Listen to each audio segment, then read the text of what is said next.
Hello there, and welcome to Fans Discussing Fandoms. My name is Patrick. And my name's Tim.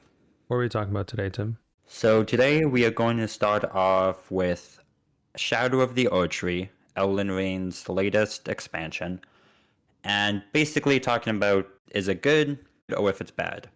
So we'll start off with you, Patrick. What do you think of Shadow of the Erdtree? I absolutely love it. I honestly can't I've put in as much time as I can as like with how busy I am, I'm still trying to find as much time as I can to be able to play the game, and I thoroughly enjoy it. I've gotten quite a bit through the DLC, I would think, and it is so much bigger than rumors said it was. Like people said it was what, maybe 5 times the size of Limgrave, and maybe that's true. But it just feels so huge. Like I'm probably getting like I'd probably be able to get to nearly as many hours, if not as many hours, playing the DLC as I did the original game, just by taking my time with it. So for an expansion, damn, it is for me. It has not disappointed. For me, because I've also been playing it, like it's phenomenal.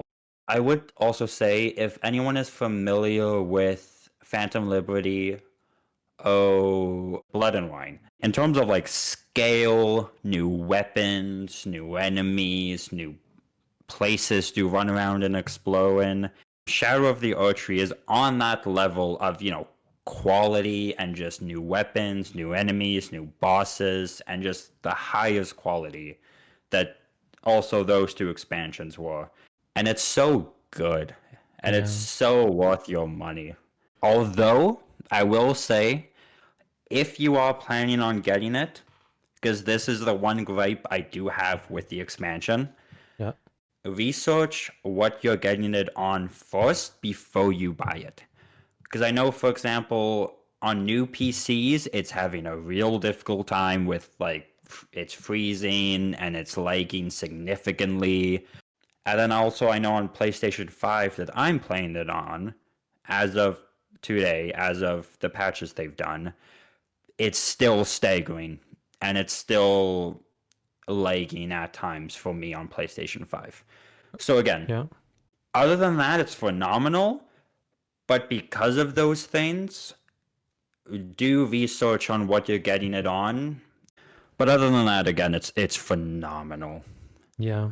The new weapons, new enemies, new bosses, new play styles that it introduces. Mm-hmm.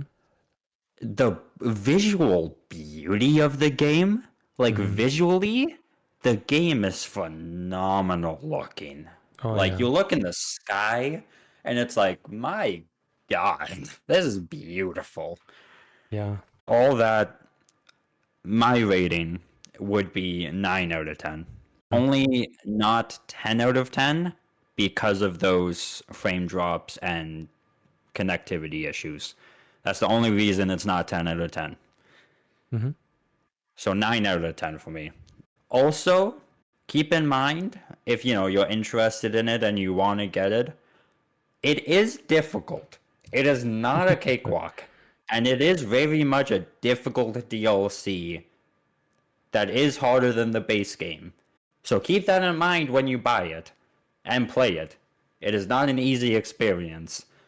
Another thing I think is like when you're going into the game, especially if you've not played Souls games before, don't don't buy into the I'm gonna say toxic because it is kind of toxic mindset of that you can't be using like summons. You're probably gonna see a lot more on social media people advocating for the use of like summons and all that such. Go right ahead using summons, using what is it, the rune arcs. Let yourself use the things of the game. One of the great things I love about the game is just how much creativity there is, and how much you can change like the way you play just by the build you want to use. I very much like to change my build multiple times throughout playing, just because I like to try a whole bunch of different things. So I think the only other thing I'd say is that I need more larval tiers so I can respec. Yeah. But this is fine. I'm optimizing so that I can, if I want to try a different build, I'm gonna not have to respec to do it. The one thing I was using before was which is another thing, is like the new weapon types that they've added, which I'm really enjoying.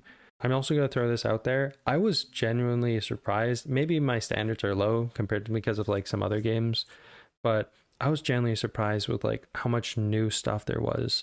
Like they didn't just Well, yeah, it's copy an and paste expansion. things. Yeah, like it's like new enemies. What is it? New weapons, new ways to fight, completely new bosses, and new lore to add to the game. And I'm just like, wow, like this is legitimately like you're playing like another game. Like that's just how much it feels like this expansion offers. It feels like it's a lot more than just an expansion for me. This Yeah. is what expansions should be. Yeah. Like this Blood and Wine, that Mm-hmm. Phantom Liberty, and this. Like this is what an expansion should be. Mm-hmm. It should be this scale, this level, this amount of content that's added to the game. Yeah.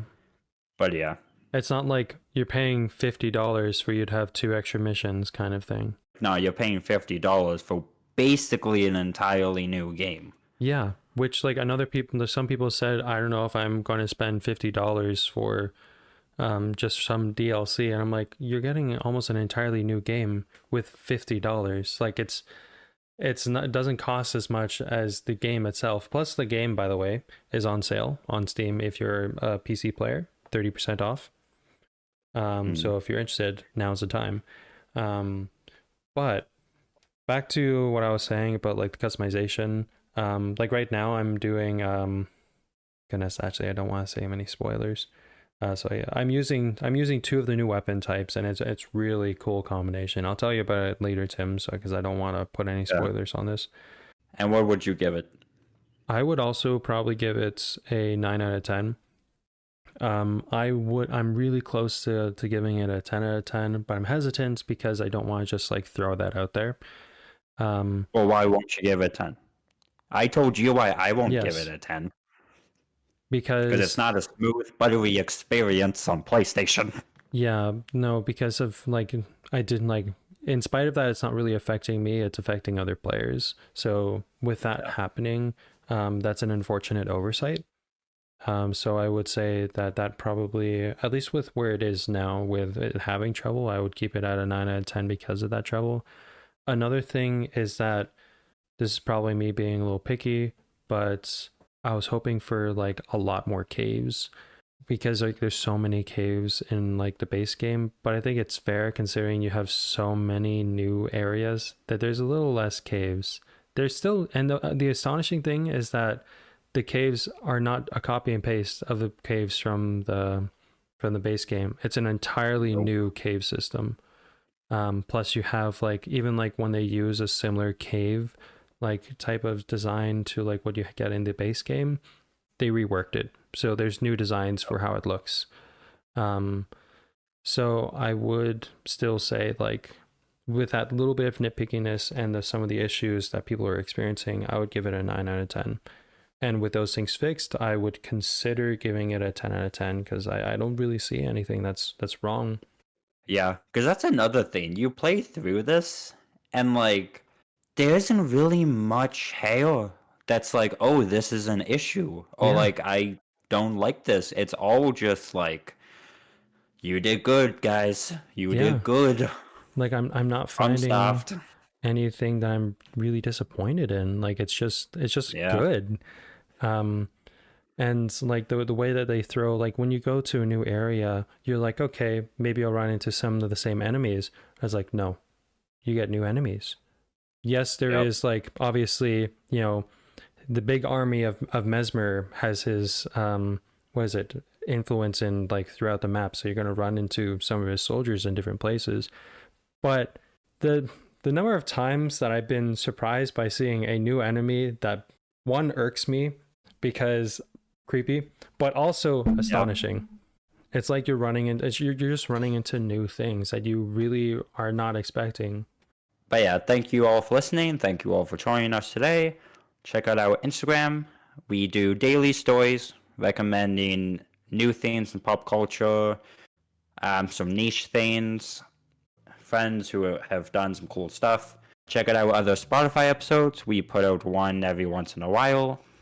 And also check out our YouTube where we put up music videos, which it's just, tributes to characters or shows or games, tributes to things in pop culture with like clips and audio and music all done in a good and entertaining way. And we will see you all in the next one. Goodbye.